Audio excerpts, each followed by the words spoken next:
Good morning student. ASS YouTube channel में आपका स्वागत है। मैं सिकंदर सर, जो आज हम लोग केमिस्ट्री में पढ़ने जा रहे हैं हेनरी का नियम, जो कि कल आप लोग को बताए थे कि कैसे हम लोग इस चैप्टर को लेकर जाना है। तो हेनरी का नियम में बताया गया था कि पहले इसकी एग्जाम्पल को समझिए कि हमारे पास क्या था, एक कार्बन डाइऑक्साइड और प्लस क्या था, जल था। जब इसको मिलाया था तो हम लोग का सोडा वाटर प्राप्त हुआ था। क्या प्राप्त होता है? Soda water. सोडा वाटर का मतलब ये होता है किसी पेय पदार्थों को ठंडा करने में। शीतल पेय अथवा सोडा वाटर में कार्बन डाइऑक्साइड की विलेयता बढ़ाने के लिए बोतल को उच्च दाब पर बंद किया जाता है। ठीक है, चलिए आगे बात करेंगे। लेकिन सोडा वाटर जो होता है हेनरी का नियम में आता है, और हम लोग जो पढ़ने जा रहे हैं, कल विलयन पढ़ने जा रहे हैं, जिसमें गैस और एक क्या है, द्रव। एक कार्बन डाइऑक्साइड हम लोग का क्या है, गैस है, और एक जल हम लोग का क्या है, द्रव है। हम गैस और द्रव से मिलकर जो हम लोग का विलयन बनता है, उनको समझाने के लिए हेनरी साहब ने अपना नियम दिए थे। क्या दिए थे? इस नियम के अनुसार स्थिर ताप पर गैस का आंशिक दाब, स्थिर ताप पर गैस का आंशिक दाब उस विलयन में उपस्थित मोल अंश के समानुपाती। तो मोल अंश का मतलब विलेयता होता है। मोल अंश या विलेयता बोल सकते हैं यहाँ पर, है ना, कि इस नियम के अनुसार स्थिर ताप पर गैस का आंशिक दाब उस विलयन में उपस्थित मोल अंश के समानुपाती होता है। माना कि स्थिर ताप पर किसी गैस का आंशिक दाब P तथा मोल अंश X हो, तो P समानुपाती X, P बराबर KHX, जहां KH एक समानुपाती स्थिरांक है, जिसे हेनरी स्थिरांक के नाम से हम लोग क्या करते हैं, जानते हैं। इसको हम लोग कौन स्थिरांक बोलेंगे? हेनरी स्थिरांक बोलेंगे। कौन स्थिरांक बोलेंगे बाबू? हेनरी स्थिरांक बोलेंगे। ठीक है, लेकिन इस कंसेप्ट को समझिए, वो कहना क्या चाह रहे थे। ठीक है, समझिएगा कि जैसे मान लेते हैं कि हमारे पास एक कंटेनर है, दो फेज में लिखे हैं, एक यहाँ एक यहाँ है। तो एक दो कंटेनर लिए थे, एक में लिक्विड है और यहाँ पर क्या है, गैसेस है। एक जो है लिक्विड और एक क्या है, गैसेस है। और इस पर क्या कर दिए कि इस पर एक लोड लगा, और जैसे लोड मतलब फोर्स दिए, तो क्या हुआ कि गैस का जो मॉलिक्यूल्स है वो वाटर के सरफेस पर कोलिजन किया। क्या किया? कोलिजन किया। और एक डायनेमिक इक्विलिब्रियम है। डायनेमिक इक्विलिब्रियम का मतलब ये हुआ कि जैसे ही हम इस पर फोर्स लगाएंगे, तो जितना हम लोग गैस का मॉलिक्यूल्स अंदर रहेगा, उतना ही बाहर हम लोग का क्या होगा, वाटर का मॉलिक्यूल्स भी क्या होगा, जाएगा। कब? जब हम लोग का टेम्परेचर स्थिर हो तब। हेनरी साहब ने बताए थे कि मान लेते हैं कि एक हमारे पास क्या है, कंटेनर है, उसमें कुछ पार्ट पानी है और कुछ भाग उसमें क्या है, गैस है। तो क्या किया गया है कि कार्बन गैस को वाटर में, लिक्विड में डिसोल्व किया गया है। गैस को लिक्विड में घोला गया है। तो डिसोल्व मतलब उसका विलेयता क्या होगा, गैस कितना मात्रा में घुलता है, उन सभी चीजों को हेनरी साहब ने बताया था। ठीक है, तो मान लेते कि हमारे पास एक लिक्विड है और एक क्या है, गैस है। ऊपर जो हम लोग का गैस का सरफेस है, नीचे लिक्विड का सरफेस है। उस पर जब लोड दिए हैं, जैसे ही लोड दिए हैं, तो गैस जो होता है कंप्रेस हुआ, दबा। अब दबने के बाद क्या हुआ कि ये जो इसका मॉलिक्यूल्स है डायनेमिक इक्विलिब्रियम में है, तो इसका जितना मॉलिक्यूल्स अंदर रहेगा, जल के अंदर रहेगा, उतना ही मॉलिक्यूल्स जल का बाहर जाएगा, का गैस में जाएगा। ओके, तो ये बोले थे कि एक और बात बोले थे यहाँ पर दूसरा फिगर में कि इसमें क्या किए थे कि इसमें और लोड को क्या कर दिए, बढ़ा दिए। इसको W1 मान दिए, इसको W2 मान दिए, इस पर बल और ज्यादा दे दिए। जैसे ही बल को ज्यादा दिए, तो इसका देखिए क्या हुआ कि जैसे ही इस पर लोड बढ़ाया गया, तो गैस जो हुआ, यहाँ पर गैस इतना स्पेस था, लेकिन यहाँ पर कम हो गया। देखिए पूरा भरा हुआ था यहाँ तक, लेकिन अब जैसे ही लोड दिया गया, तो एक दिया गया कि गैस की जो विलेयता है वो जल में क्या हो गया, ज्यादा मात्रा में उसके सरफेस पर, जल के सरफेस पर टकराने लगा, कोलिजन होने लगा। यहाँ पर भी टकरा था, यहाँ पर भी टकरा था, लेकिन यहाँ पर कम मात्रा में था, कि वहां पर लोड कम था और यहाँ पर ज्यादा मात्रा में था, लोड क्या ज्यादा। तो हम लोग क्या देखे यहाँ पर कि जैसे जैसे हम लोड को बढ़ा रहे हैं, जैसे जैसे लोड बढ़ा रहे हैं, वैसे वैसे गैस को जो मॉलिक्यूल्स है वो वाटर के मॉलिक्यूल्स में क्या हो रहा है, डिसोल्व हो रहा है, विलेयता हो रहा है ना। तो इसी पर बोले थे कि जैसे ही आंशिक दाब को बढ़ाएंगे, जैसे ही दाब को बढ़ाते हैं वैसे ही वैसे गैस जो होगा वो जल में ज्यादा मात्रा में घुलेगा, विलय करेगा। और जैसे ही दाब के मान को क्या करेंगे, घटाएंगे, वैसे वैसे उसका जो गैस का जो मोलिक्यूल्स होगा वो द्रव में उसका विलयता का होगा, कम होगा। तो इन्हीं चीजों पर आपने थ्योरी दिए थे, है ना, कि स्थिर ताप पर, एक ताप हमारा दोनों के लिए स्थिर है, स्थिर ताप पर किसी गैस का आंशिक दाब, जो दाब लगाया गया, फोर्स एफर्ट लगाया गया है, आंशिक दाब उस विलयन में उपस्थित विलयता के समानुपाती होता है। विलयता या मोल अंश के कहते हैं समानुपाती होता है।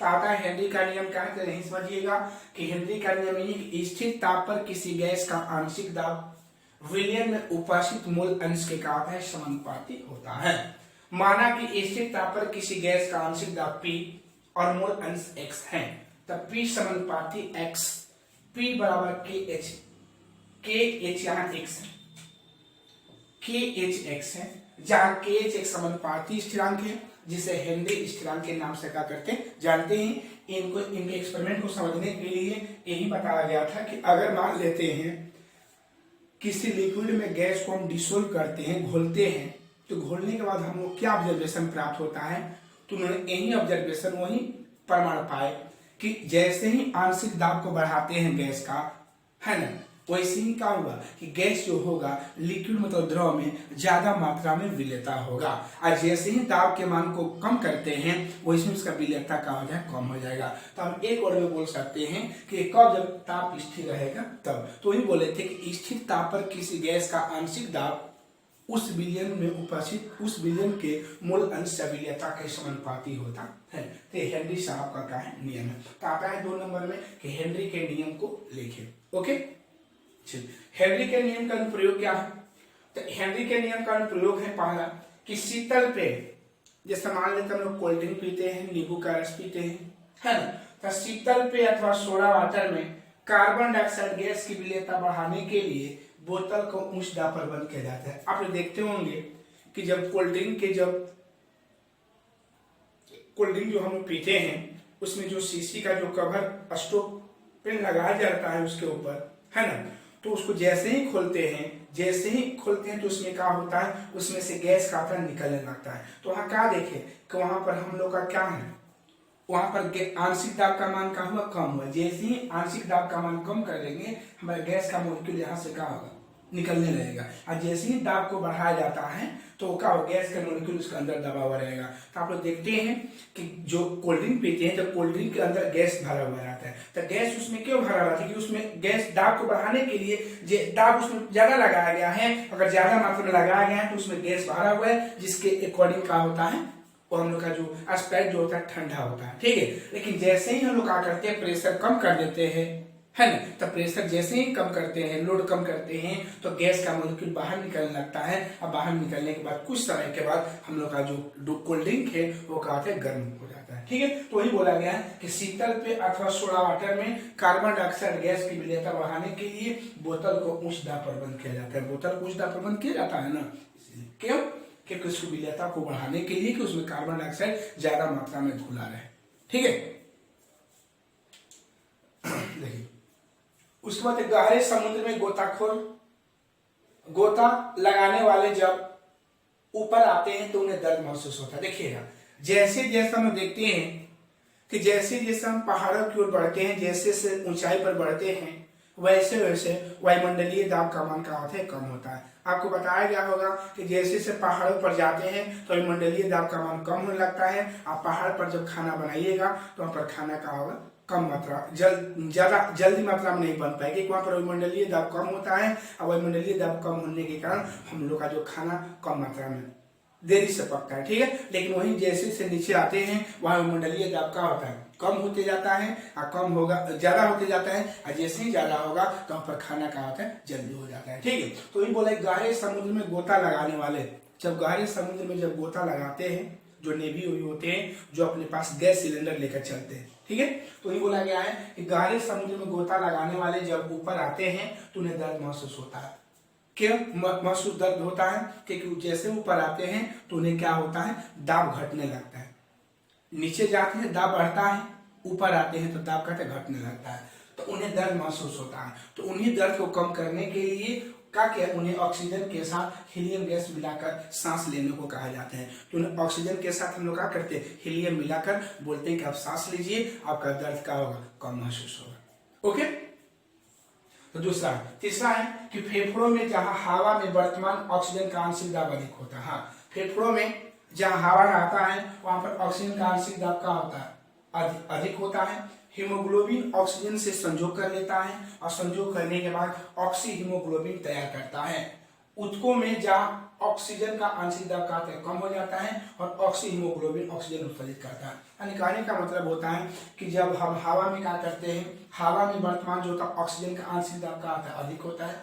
जो हवा में क्या होता है, ऑक्सीजन जो विद्यमान होता है उसका आंशिक दाब का कम होता है और वो हीमोग्लोबिन मतलब हमारे खून में जाकर क्या करता है, हीमोग्लोबिन के साथ संयोग करता है तो ऑक्सी हीमोग्लोबिन नामक एक कंपाउंड बनाता है ना, तैयार करता है। ऊतकों में जहां इसका दाब का कम हो जाता है, तो ऊतकों में जब इसका दाब कम हो जाता है तो ऑक्सी हीमोग्लोबिन क्या होता है, उत्सर्जित होने लगता है, जिससे हम लोग क्या बोलते हैं कि हमारा खून चलने लगता है। ठीक है, अगर वही खून अगर उत्सर्जित नहीं होगा तो हमारा खून थका थका जम जाएगा, जिसके चलते हमारा जो बॉडी होगा, हमारा जो शरीर होगा वो क्या होगा, लॉस में चला जाएगा। ओके, तो यही है हेनरी साहब का नियम है और हेनरी साहब का अनुप्रयोग है। ठीक है, तो फिर से आप पढ़ लीजिए कि हेनरी का नियम क्या है। नहीं बोलिएगा कि स्थिर ताप पर किसी गैस का आंशिक दाब उस विलयन के मोल अंश के समानुपाती होता है, जिसे हेनरी का नियम कहते हैं। ठीक है, हेनरी के नियम का अनुप्रयोग क्या होता है, तो पहले कि शीतल पेय अथवा सोडा वाटर में कार्बन डाइऑक्साइड गैस की विलयनता को बढ़ाने के लिए बोतल को उच्च दाब पर बंद किया जाता है। ठीक है, तो हम लोग जितना स्प्राइट पीते हैं, जितना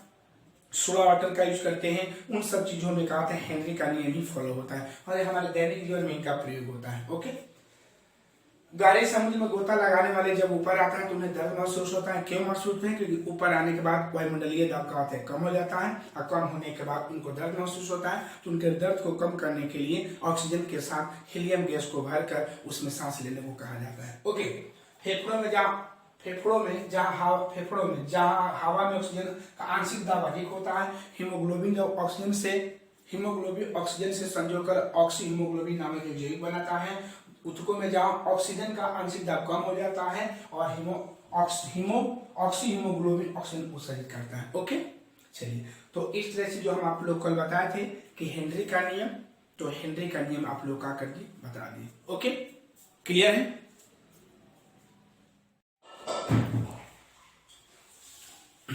तो हेनरी का नियम लोग पढ़ चुके हैं और हेनरी के नियम में याद रखिएगा कि आंशिक दाब और मोल अंश के बीच ग्राफ। याद आता है क्वेश्चन कि हेनरी के नियम में आंशिक दाब और मूल अंश के बीच ग्राफ खींचे। तो हमारे इधर आंशिक दाब हो गया, ये हमारा कौन दाब है बाबू, आंशिक दाब है। इधर कौन दाब है हम लोग का, आंशिक दाब, और ये क्या है हम लोग का मूल अंश। इधर क्या है, मूल अंश। उसके बीच का जब हम लोग ग्राफ खींचते हैं तो हम लोग एक सरल रेखा प्राप्त होता है। कौन रेखा प्राप्त होता है, सरल रेखा प्राप्त होता है। ओके, आता है क्वेश्चन कि हेनरी के नियम में मूल अंश और आंशिक दाब के बीच ग्राफ कैसा होता है। तो क्या बोलिएगा, आंशिक दाब के बीच जो ग्राफ और मूल अंश, आंशिक दाब और मूल अंश के बीच का जो ग्राफ होता है, एक सरल रेखा प्राप्त होता है। कौन रेखा प्राप्त होता है, सरल रेखा। ओके, चलिए अब हम पढ़ने जा राहुल का नियम। राहुल के नियम को समझने से पहले कुछ एक्सपेरिमेंट समझ लिया जाए। कोई एक्सपेरिमेंट क्या है, तो एक्सपेरिमेंट हम लोग आए हैं कि मान लेते कि हमारे पास एक कंटेनर है जिसमें द्रव भरा हुआ है और द्रव वाष्प बन रहा है। द्रव क्या बन रहा है, वाष्प बन रहा है, ये वाष्प निकल रहा है। एक द्रव 2 है, इसमें भी द्रव में वाष्प 2 निकल रहा है। वाष्प है, ये द्रव है, द्रव का वाष्प है, ये भी द्रव है, द्रव का वाष्प निकल रहा है। ठीक है, तो ये सुद्रव है। सुद्रव किसे कहते हैं, तो सुद्रव ऐसा द्रव होता है जब उसको कंटेनर में रखा जाता है। जिस द्रव को अगर हम कंटेनर में रखते हैं तो उसको हम लोग क्या बोलते हैं, सुद्रव बोलते हैं। अगर वो मिला देंगे तो अशुद्ध बन जाएगा। ठीक है, ये सुद्रव है। तो सुद्रव के वाष्प दाब को मान लिए P1। शुद्ध जहां भी बात करेंगे उसको P0 बोलेंगे। 1 इसलिए माने कि पहला द्रव का है। ठीक है, शुद्ध द्रव का वाष्प दाब P2 नॉट के P2 इसलिए माने दूसरे द्रव का है, उसको नॉट 2। ठीक है, तो याद रखिएगा कि जहां भी शुद्ध द्रव का वाष्प दाब का शुद्ध वाष्प दाब का बात किया जाएगा तो उसके ऊपर नॉट जीरो लगाया जाएगा। ठीक है, चाहे ऊपर लगे चाहे नीचे लगे उससे कोई फर्क पड़ने वाला नहीं है। ओके, तो याद रखिएगा कि मान लेते हैं हमारे पास दो कंटेनर है, एक कंटेनर इसमें भी द्रव है इसमें भी द्रव है, इसमें क्या है हमारा वाष्प है। क्या है बाबू, इसमें से हमारा क्या निकल रहा है, वाष्प निकल रहा है। क्या निकल रहा है, वाष्प। ओके, तो शुद्ध द्रव का वाष्प दाब इक्वल पी नॉट हो गया और शुद्ध द्रव का वाष्प दाब पी नॉट टू, इसी के पहले द्रव का है दूसरे द्रव का है। अब हम क्या किए कि दोनों द्रव को आपस में मिला दिए, ये दोनों द्रव को आपस में हम क्या कर दिए, ऐड कर दिए। जब दोनों द्रव को आपस में मिलाकर एक कंटेनर में रख दिए, यहाँ द्रव 1 और एक द्रव 2 हो गया। दोनों को जब मिलाएंगे तो हम लोग क्या हुआ, एक बिलियन बन गया। ठीक है, एक आगे बिलियन बन गया। तो द्रव 1 P1 है, द्रव 1 का बिलियन में वाष्प दाब, आप P2 जो है द्रव 2 का बिलियन में वाष्प दाब। ठीक है, तो अब देखिएगा ये हम आपको एक कंटेनर समझाए, एक एक्सपेरिमेंट समझाए, लेकिन अगर आपसे जनरली में पूछ दिया गया कि किस बिलियन का वाष्प दाब ज्यादा होगा और किस बिलियन का वाष्प दाब कम होगा, तो आप ये आम बात एक सिंपली बता सकते हैं कि जिस कंटेनर में जिसमें द्रव की मात्रा ज्यादा होता है उसका वाष्प दाब ज्यादा होगा, और जिस कंटेनर में अगर द्रव की मात्रा कम होगा उसका बिलियन का वाष्प दाब का कम होगा। ठीक है, लेकिन अगर साइंस के अकॉर्डिंग चला जाए, विज्ञान के अनुसार चला जाए, तो विज्ञान के अनुसार बताया गया है कि उस द्रव का वाष्प दाब ज्यादा होगा जिसका मोल अंश क्या होगा, ज्यादा होता है। जिसका मोल अंश ज्यादा होगा, जिसके मोल अंश की संख्या ज्यादा होगा, मोल अंश का मान ज्यादा होगा, उस द्रव का वाष्प दाब ज्यादा होगा, और जिसका कम होगा उसका कम होगा। ठीक है, तो इसीलिए बोला गया है कि माना कि द्रव का मोल अंश x1 है, द्रव 1 का मोल अंश x1 है और द्रव 2 का मोल अंश x2 है। हम पीछे बड़ा x लिखवा है, तो बड़ा x और छोटा x से कोई मतलब नहीं है, बस x रहना चाहिए। ठीक है, तो इनके अकॉर्डिंग चला जाए कि द्रव का जो वाष्प दाब जो होता है वो मूल अंश के समानुपाती होता है, और जैसे जैसे उसका मूल अंश बढ़ेगा वैसे उसका मूल वाष्प दाब भी बढ़ेगा। तो यहाँ पर क्या होगा, एक कांस्टेंट आएगा जो P1 नॉट है। P1 नॉट 1 का मतलब ये हुआ कि ये शुद्ध है, इसमें कोई मिलाया गया नहीं है, तो हमारा कांस्टेंट आया। इसी प्रकार P2 आ गया तो P2 भी यहाँ आ गया। तो इस आप लोग एक्सपेरिमेंट को समझिए कि इस एक्सपेरिमेंट में यही बताया गया था कि मान लेते कि हमारे पास एक कंटेनर है, हमारे पास का एक कंटेनर है और इस कंटेनर में क्या किया गया है, एक कंटेनर है और इस कंटेनर में क्या एक शुद्ध द्रव को लिया गया है, तो शुद्ध विलयन को लिया गया है, यह द्रव है। और रावल का नियम जो लागू होता है हमेशा द्रव और प्लस द्रव के लिए लागू होता है। रावल का नियम किसके लागू होगा, द्रव प्लस द्रव के लिए लागू होगा, जिसमें विलय भी द्रव हो और विलायक भी क्या हो, द्रव हो, दोनों मिलकर रहेगा। ठीक है, तो ही बोला गया है कि अब आते हैं रावल का नियम, ये शुद्ध द्रव का वाष्प दाब, ये शुद्ध द्रव का वाष्प दाब, ये द्रव 1 है द्रव 2 है, दोनों को मिला दें तो एक बिलियन बनेगा, तो बिलियन। ठीक है, तो बोला गया क्या बात है कि रावल का नियम कहाँ लागू होगा, तो रावल का नियम हमारे में यही है। यही बोला जाता है कि किसी भी द्रवीय विलयन में किसी भी द्रव का वाष्प दाब, किसी भी द्रवीय विलयन में किसी भी द्रव का वाष्प दाब मूल अंश के समानुपाती होता है। किसके समानुपाती होता है, मूल अंश के समानुपाती होता है। किसी भी द्रवीय विलयन में द्रव का वाष्प दाब, किसी द्रव का वाष्प दाब वो क्या होता है, उस द्रवीय विलयन के मूल अंश के क्या होता है, समानुपाती होता है। या दूसरे शब्दों में किसी विलयन के ऊपर विलाय का वाष्प दाब, किसी विलयन के ऊपर विलाय का वाष्प दाब शुद्ध विलाय के वाष्प दाब तथा विलाय के मूल प्रभाष के गुणनफल के कहते हैं समान होता है। याद रखिएगा कि विलयन का जब भी वाष्प दाब लेंगे तो PS लेंगे और P नॉट जो है शुद्ध विलाय का वाष्प दाब है और एक समय का है मूल अंश है, तो मेन आपका A। तो ए फार्मूला का हम लोग आगे यूज करेंगे, ये आपको एक्सपेरिमेंट को समझाने के लिए बताएं। ठीक है, तो कहीं कहीं बुक में ए यूज करते हैं, कहीं कहीं बुक में ए यूज करते हैं, तो उसे घबराइएगा मत, हम डायरेक्ट भी इसका डिफिनेशन लिख सकते थे, लेकिन इसमें 2 नोट याद रखिएगा कि मान लेते हैं कि 2 कंटेनर है, एक कंटेनर में मान लेते हैं कि 50 लीटर का पानी है और दूसरे कंटेनर में 30 लीटर का पानी है, तो किसका वाष्प दाब ज्यादा होगा, तो 50 लीटर वाले का और 30 लीटर वाले का क्या होगा, कम होगा। ओके, क्लियर है। तो वही बोला कि आते हैं कि रावल का नियम का है, यही बोलिएगा कि किसी भी द्रवीय विलयन में किसी द्रव का वाष्प दाब मूल अंश के समानुपाती होता है। दूसरे शब्दों में किसी विलयन के ऊपर विलाय का वाष्प शुद्ध विलाय का वाष्प तथा विलाय के मूल प्रभास के गुणनफल के कारण समान होता है। उससे हम लोग क्या बोलते हैं, राउल्ट का क्या बोलते हैं हम लोग, नियम बोलेंगे।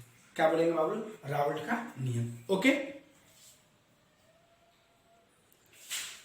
अब हम पढ़ेंगे वाष्प दाब क्या है। ठीक है, वेपर प्रेशर, इसको बोलेंगे वेपर प्रेशर।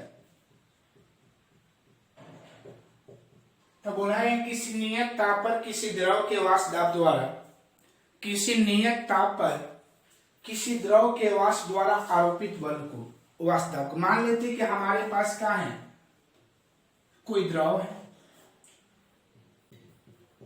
ये द्रव है, अब द्रव के द्वारा इसमें से वाष्प निकल रहा है, ये वाष्प है, ये क्या है, वाष्प है। तो इसके द्वारा जो द्रव पर जो बल लगाया जाएगा, जो दाब लगाया जाएगा, उसी को हम लोग क्या बोलते हैं, वाष्प दाब के नाम से हम लोग क्या करते जानते हैं। तो बोला गया किसी नियत ताप पर, ताप फिक्स रहेगा, या तो 50 डिग्री सेल्सियस रहेगा, या तो 100 डिग्री सेल्सियस, कोई इस कंटेनर का टेम्परेचर फिक्स रहेगा। तो ये बोला गया है कि किसी नियत ताप पर, जैसे मान लेते हैं, आप लोग देखते हैं एक जर्नल भाषा में कि जब हम लोग क्या करते हैं, कंटेनर ले लेते हैं, जैसे हम लोग का चावल बनता है, तसला बोलते हैं या कुकर बोलते हैं, तो इसमें क्या होता है कि इसमें जब पानी भर देते हैं, द्रव भर देते हैं, अब द्रव भरने के बाद इसमें क्या होता है कि इसमें एक ढक्कन चढ़ा देते हैं, और जैसे इसमें टेम्परेचर देते हैं, टेम्परेचर देने के बाद ये पानी गर्म हो जाता है। ठीक है, गर्म होने के बाद इसमें से इसके बर्तन पर वाष्प निकलने लगता है। ठीक है, तो ये जो वाष्प होता है ना, ये वाष्प होता है, क्या करता है, इस द्रव पर क्या करता है, बल लगाता है। बल लगाने के चलते का जो ढक्कन होता है क्या, ऊपर नीचे उठने लगता है। तो उसी वाष्प, उसी बल को हम लोग क्या बोलते हैं, वाष्प दाब के नाम से क्या करते हैं, जानते हैं। तो समझ गए होंगे कि वाष्प दाब क्या होता है। तो वही बोले किसी नियत ताप पर किसी द्रव के वाष्प द्वारा, ये हमारा द्रव है, ये द्रव का वाष्प है, जो ब्लैक ब्लैक जो बना है द्रव का क्या है, मेरा वाष्प है। और जो वाष्प जो होगा वो क्या करेगा, वो बल लगाएगा। क्या करेगा, बल लगाता है। अब जो बल लगाने के बाद क्या होता है, जो पात्र होता है, जो ढक्कन होता है, वह हिलने लगता है। ठीक है, तो उसी को हम लोग क्या बोलते हैं, वाष्प दाब बोलते हैं। क्या बोलते हैं, वाष्प दाब। ओके, तो ही बोला गया है कि किसी नियत ताप पर किसी द्रव के वाष्प द्वारा आरोपित बल को हम लोग वाष्प दाब कहते हैं, और इसे पी से सूचित करते हैं। किस सूचित करते हैं, पी से। तो आप बता सकते वाष्प दाब किससे कहते हैं, तो वही बोलिएगा किसी स्थिर ताप पर किसी द्रव के वाष्प द्वारा आरोपित बल को हम लोग क्या बोलते हैं, वाष्प दाब कहते हैं। कौन दाब कहते हैं हम लोग, वाष्प दाब बोलते हैं। ठीक है, ओके। अच्छा, अब पढ़ेंगे वाष्प दाब का अवलंबन। किसका अवलंबन, वाष्प दाब का। तो बोला है कि जब किसी विलयन में कोई अवाष्पीय विलय घोलते हैं, जब किसी विलयन में कोई अवाष्पीय विलय घोलते हैं, तो शुद्ध विलाय का वाष्प दाब विलयन के वाष्प दाब से काफी अधिक होता है। जब किसी विलयन में कोई अवाष्पीय विलय को घोलते हैं, तो देखते हैं कि शुद्ध विलाय का जो वाष्प दाब होता है वो विलयन के वाष्प दाब से अधिक हो जाता है, जिसे हम वाष्प दाब का क्या बोलते हैं, अवलंबन करते हैं। इसे डेल्टा पी द्वारा सूचित करते हैं। या एक और है कि शुद्ध विलाय का वाष्प दाब पी नॉट और शुद्ध विलयन के वाष्प दाब पी एस के अंतर को वाष्प दाब का अवलंबन बोलते हैं। क्या बोलते हैं, वाष्प दाब का हम लोग क्या बोलेंगे, अवलंबन बोलेंगे। ठीक है, और डेल्टा पी बराबर पी नॉट माइनस का पी एस होता है। एक बात याद रखिएगा कि जब किसी विलयन में कोई अवाष्पीय विलय का मतलब यह होता है कि जिसको घोलने पर वाष्प नहीं निकलता। जैसे चीनी को पानी में घोलते हैं तो वाष्प निकलता है, हो गया नमक को पानी में घोलते हैं तो वाष्प निकलता है नहीं, लेकिन अगर चूना को पानी में घोलते हैं तो उसमें से वाष्प निकलता है। देखे होंगे, तो ही बोला गया है कि वैसा पदार्थ को घोलना है जिसमें कोई अवाष्पशील हो, जिसमें कोई वाष्प निकलता न हो। ओके, तो जब घोला जाता है तो घोलने के बाद देखा जाता है कि जो विलयन का विलाय का वाष्प दाब होता है, शुद्ध विलाय का जो वाष्प दाब होता है वो विलयन के वाष्प दाब से काफी अधिक होता है। शुद्ध विलाय, जैसे मान लेते ए विलयन का मतलब हमारा क्या है, विलायक है। ए विलयन का मतलब हमारा विलायक है, और इसमें कोई चीज को मिलाया गया है, मान लेते इसमें चीनी को मिला दिए, तो हम लोग का जो विलयन बनेगा ना, ए विलयन का जो वाष्प दाब देखा जाता है कि इसके वाष्प दाब से क्या होता है, कम हो जाता है। तो देखिएगा, ये भी एक प्रकार का विलयन है, लेकिन वो शुद्ध विलयन है। कौन विलयन है, शुद्ध विलयन है। कैसा विलयन, शुद्ध विलयन। तो ये बोला कि जब किसी विलयन में कोई अवाष्पीय विलय को घोलते हैं तो वही विलयन शुद्ध विलायक हमारा, वही विलयन हमारा। देखिए जल एक ऐसा पदार्थ होता है जो विलायक भी है और शुद्ध विलयन भी है, ध्यान रखिएगा। जल जो है विलयन भी है और शुद्ध विलायक भी है, ध्यान रखिएगा। ठीक उसी प्रकार कि जब किसी विलयन में कोई अवस्थित विलय को घोलते हैं तो शुद्ध विलाय का जो वास्तव है विलयन, शुद्ध विलाय का जो वास्तव है वो दोनों को मिलकर बना है जो विलयन, इस विलयन के वास्तव से क्या होता है, अधिक होता है, जिसे हम लोग वास्तव का क्या बोलते हैं, अनुमान कहते हैं। इसे डेल्टा पी द्वारा सूचित करते हैं। शुद्ध विलाय का वास्तव पी नॉट और शुद्ध विलयन के वास्तव पीएस के अंतर को हम लोग वास्तव का क्या बोलते हैं, अनुमान बोलते हैं। ठीक है, और वास्तव के अनुमान को हम लोग डेल्टा पी से शुरू करते हैं और डेल्टा पी बराबर होता है पी नॉट माइनस का होता है पीएस होता है। ओके, चलिए अगला हम लोग बात बोलेंगे। क्वेश्चन आता है कि जब किसी विलयन में कोई अवस्थित विलय को घोलते हैं तो किसका वास्तव अधिक होता है, विलयन का वास्तव होता है अधिक, विलायक शुद्ध विलाय का वास्तव अधिक होता है, तो शुद्ध विलाय का वास्तव विलयन के वास्तव से कहते हैं अधिक होता है। ओके, अब आते हैं वास्तव का आपेक्षिक अनुमान। तो एक परिभाषा है कि वास्तव का अनुमान और शुद्ध विलाय के वास्तव के अनुपात को वास्तव का आपेक्षिक अनुमान कहते हैं। ठीक है, कोई पूछेगा वास्तव का आपेक्षिक अनुमान किसे कहते हैं, तो क्या बोलिएगा कि शुद्ध वास्तव का अनुमान डेल्टा पी और शुद्ध विलाय का वास्तव पी नॉट के अनुपात को हम लोग वास्तव का आपेक्षिक अनुमान कहते हैं। और वास्तव का आपेक्षिक अनुमान जो होता है P not minus P S बटा में क्या होता है, पी नॉट होता है। ठीक है, तो ये जो मेन परिभाषा था वो परिभाषा को हम अभी दे रहे हैं। ओके जी, अब हम लोग पढ़ेंगे रावल्ट का नियम। किन का नियम पढ़ेंगे, रावल्ट का नियम। अब लिखिए रावल्ट का नियम तो हो गया, अब लिखिएगा आदर्श विलयन। आदर्श विलयन,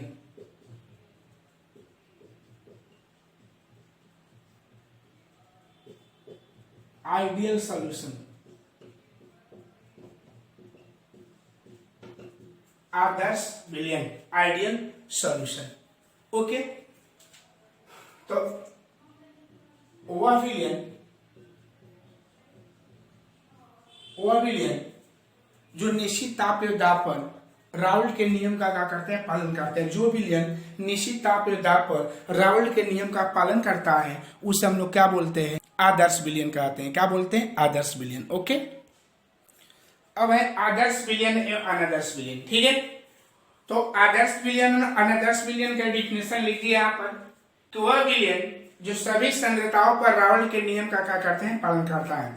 और जितना सांद्रता होता है उन सभी सांद्रताओं पर रावल्ट के नियम का पालन करता है तो उसको हम लोग क्या बोलते हैं, आदर्श विलयन बोलते हैं। कौन विलयन बोलते हैं, आदर्श विलयन। जैसे हम लोग पीछे पढ़े थे कि P1 equal P1 not x1, P2 equal P2 not x2, या टोटल सॉल्यूशन का बात करें, टोटल वास्तव का बात करें तो P बराबर P1 प्लस P2 होगा, है ना। इसमें सभी सांद्रताओं पर रावल्ट के नियम का क्या करेगा, पालन करेगा। ओके, और वह विलयन जो सभी सांद्रताओं पर रावल्ट के नियम का पालन नहीं करता है तो उसको हम लोग क्या बोलते हैं, अनादर्श विलयन बोलते हैं। कौन विलयन बोलेंगे, अनादर्श विलयन। इसमें नॉट इक्वल है, लेकिन यहाँ पर हम लोग का दो कंडीशन हो जाएगा। इस स्थिति में रावल्ट के नियम में वास्तव में या बढ़ जाएगा, या तो इस स्थिति में रावल्ट का जो वास्तव हो जाएगा बढ़ जाएगा या घट जाएगा। जब बराबर नहीं होगा तो बराबर नहीं होता, हमारे पास दो सिचुएशन उत्पन्न होगा, या तो रावल्ट का वास्तव बढ़ सकता है या रावल्ट का वास्तव घट सकता है। तो जब रावल्ट का वास्तव बढ़ता है तो उसको धनात्मक विचलन बोलते हैं, रावल्ट के नियम से धनात्मक विचलन। और जब वास्तव में कमी होता है तो बोलते हैं कि रावल्ट के वास्तव से ऋणात्मक विचलन। ठीक है, तो अनादर्श विलयन को दो भागों में बांट दिया गया है, एक होता है धनात्मक विचलन और एक होता है ऋणात्मक विचलन। इसका आगे गहराई से हम लोग स्टडी करेंगे, लेकिन अभी हम थोड़ा थोड़ा सा इन सबका डिफिनेशन बता दें। ओके, तो समझ गए। कोई पूछेगा आदर्श विलयन किसे कहते हैं, तो वही वह विलयन जो सभी सांद्रताओं पर रावल्ट के नियम का पालन करता है, आदर्श विलयन कहलाता है। आदर्श विलयन में कंडीशन होता है, ठीक है, और एक पालन नहीं करता है। जब पालन नहीं करेगा, जब बराबर नहीं होगा, तो इसका मतलब तो बढ़ जाएगा, घट जाएगा। बढ़ेगा रावल्ट के नियम से धनात्मक विचलन, घटेगा रावल्ट के नियम से ऋणात्मक विचलन। ओके, चलिए ये आपका डिफिनेशन देखिएगा। तो कोई धनात्मक विचलन क्या है, तो वह विलयन या वह अनादर्श विलयन जिसका वास्तव का होता है अधिक होता है उसको धनात्मक विचलन होता है, और वह विलयन जिसके रावल्ट का वास्तव कम होता है उसको ऋणात्मक विचलन कहते हैं। ओके, दूसरा है शुद्ध अवयव को मिश्रित करके मिश्रण बनाने के लिए हुआ एंथैल्पी परिवर्तन शून्य होता है। देखिए यानी कहने का मतलब है कि मान लेते हम शुद्ध अवयव को लिए हैं, ए शुद्ध अवयव है, ए भी शुद्ध अवयव है, दोनों को आपस में मिला दिए, मिलाने के बाद एक विलयन बनेगा, तो विलयन का जो ऊर्जा होगा उसके ऊर्जा में परिवर्तन नहीं होता है ना। जैसे मान लेते हैं इसका एनर्जी 20 जूल है, इसका एनर्जी 20 जूल है, दोनों को मिलाएंगे तो मिलाने के बाद दोनों का एनर्जी का अगर सेम ही पाया जाएगा, उसके एनर्जी में कोई परिवर्तन नहीं होगा, तो उस एनर्जी में नहीं परिवर्तन को हम लोग क्या बोलते हैं, एंथैल्पी बोलते हैं। क्या बोलते हैं, ऊर्जा में परिवर्तन को हम लोग क्या बोलते हैं, एंथैल्पी बोलते हैं। लेकिन इसमें ऊर्जा में परिवर्तन नहीं होता है तो उसको हम ऊर्जा, एंथैल्पी का मतलब ऊष्मा हो जाएगा, इसके ऊष्मा मान में कोई परिवर्तन नहीं होता है, इस डेल्टा एच इक्वल का 0 होगा। यही बोला गया है कि आदर्श विलयन में जब शुद्ध अवयवों को मिश्रित करते हैं और मिश्रित करने के बाद मिश्रण बनाते हैं तो उसकी ऊर्जा में कोई परिवर्तन नहीं होता है। ऊर्जा में परिवर्तन का मतलब एंथैल्पी में कोई परिवर्तन नहीं होता है या एंथैल्पी परिवर्तन शून्य होता है। ओके, और इसका देखिएगा कि एंथैल्पी परिवर्तन शून्य नहीं होता है। क्यों? दोनों रीजन है, या तो बढ़ जाएगा या घट जाएगा। मिश्रण बनाने के लिए अवयव को मिश्रित करने पर आयतन परिवर्तन शून्य होता है। इसमें भी है कि इसका भी आयतन परिवर्तन का शून्य हो जाएगा और इसका आयतन परिवर्तन शून्य नहीं होगा। ओके, तो ये हम लोग का है आदर्श विलयन और अनादर्श विलयन का क्या है, परिभाषा है। ठीक है, कल के वीडियो में हम लोग इसको और अच्छा से गहराई से जानेंगे, इसका कुछ उदाहरण भी बताएंगे कि आदर्श विलयन और अनादर्श विलयन के कौन कौन एग्जाम्पल है। फिर शुरुआत पढ़ेंगे धनात्मक विचलन और ऋणात्मक विचलन, इन सबको पढ़ेंगे। और उसके बाद कल आप लोग का जो बताए थे, कल का जो पॉइंट बताया था उसमें देखे थे कि पहले हेनरी का नियम था, उसके बाद रावल्ट का नियम, उसके बाद वासदाव, अनादर्श विलयन, ऐसा बता दिए। ओके, तो आज इस वीडियो में इतना ही। अगर ये वीडियो पसंद आया होगा तो लाइक और सब्सक्राइब करना भूलिएगा। जय हिंद, जय भारत।